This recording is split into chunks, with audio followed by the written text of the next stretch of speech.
Buenas noches. Hoy en nuestro noticiero hablaremos un tema muy delicado y lamentablemente muy frecuente en nuestro país, la violencia familiar. Este problema afecta a miles de personas cada año y es fundamental conocer más sobre el marco legal que protege a las víctimas y las medidas que se deben tener y las medidas que se deben tomar. Para ello contamos con la presencia del especialista Luis Ita. Para empezar, ¿nos puede explicar qué se entiende legalmente por violencia familiar? Claro, la violencia familiar es toda acción o también omisión que puedan causar daño, sufrimiento e incluso la muerte de los integrantes del grupo familiar. Los daños se pueden materializar en daños físicos, en daños psicológicos, verbales e incluso en agresiones sexuales. Y todas estas actitudes negativas ocurren dentro del grupo familiar, que pueden estar vinculados por parentesco sanguíneo o incluso parentesco por afinidad. ¿A qué nos referimos por parentesco por afinidad? A las parejas de esposos, a las parejas de convivientes e incluso a la pareja de novios, que pese a no tener una unión legalmente, por costumbre, se les puede incluir dentro de este dispositivo legal de grupo familiar, porque al fin y al cabo comparten una vida en común que se ve destruida por estos actos de violencia. ¿Y qué pasos debe seguir una persona que es víctima de este tipo de violencia para recibir alguna protección legal?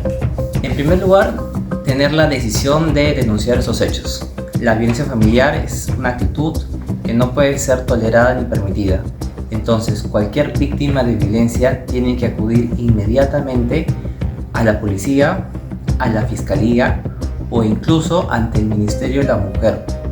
Estas tres instituciones van a activar los mecanismos y protocolos que se han establecido en la ley número 30364. ¿En qué consisten estos mecanismos? En primer lugar, redactar la denuncia, que puede ser por escrito o por verbal. Y esta denuncia, si es de forma verbal, solamente va a ser por una sola vez, por lo que la norma lo que quiere es que no se revictimice a aquel miembro integrante del grupo familiar que haya sufrido violencia. Entonces, se toma esta única declaración como una prueba anticipada para que en el futuro, cuando sea llevado ante un juez, que en este caso se vendría a ser el juez familiar, la autoridad competente para ver los casos de denuncias de agresiones familiares, se evite de que la víctima vuelva a pasar por este proceso de revictimización. Una vez que el juez cuenta con esta denuncia, esta declaración, lo que va a hacer es analizar el historial de esta familia y a dictar las medidas que corresponden, que pueden ir desde las órdenes de alejamiento para el agresor, que este agresor no se comunique con las víctimas del grupo familiar. Pueden haber también inventario de los bienes del grupo familiar. Incluso se le puede ordenar de que si esta persona es portador legal de armas, que se le quite dicho permiso y que se le decomise las armas. Esto con el fin de proteger a los integrantes del grupo familiar. Asimismo, hay también ayudas económicas, incluso sociales, para las víctimas del grupo familiar. Sociales como por ejemplo albergarlos en un refugio autorizado por el Ministerio de la Mujer para que puedan ahí pasar y pernoctar durante todo este proceso trágico. Y también pueden haber ayudas económicas. El juez decidirá la persona o el ente que va a dar estas subvenciones mientras dure todo el proceso. Muchas veces las víctimas no denuncian por temor o porque dependen económicamente de su agresor. ¿Qué medidas existen para protegerlas en estos casos? Muy bien, hay que también recordar y recalcar que la violencia no solamente puede ser física o verbal, también puede ser de tipo económico. Como por ejemplo, dentro del grupo familiar el agresor es el papá. La madre es la persona dedicada, en este ejemplo, a tareas del hogar. El padre es el que trabaja. ¿Cómo es que este padre puede ejercer violencia económica contra su familia? En primer lugar, cometiendo, por ejemplo, el delito de omisión a la asistencia familiar, que es no pasando de alimentos a los menores hijos. Por alimentos hay que entender como esa ayuda económica que usualmente todos los padres, papá, mamá, dentro del grupo familiar, le brindan a sus menores hijos y al resto de integrantes.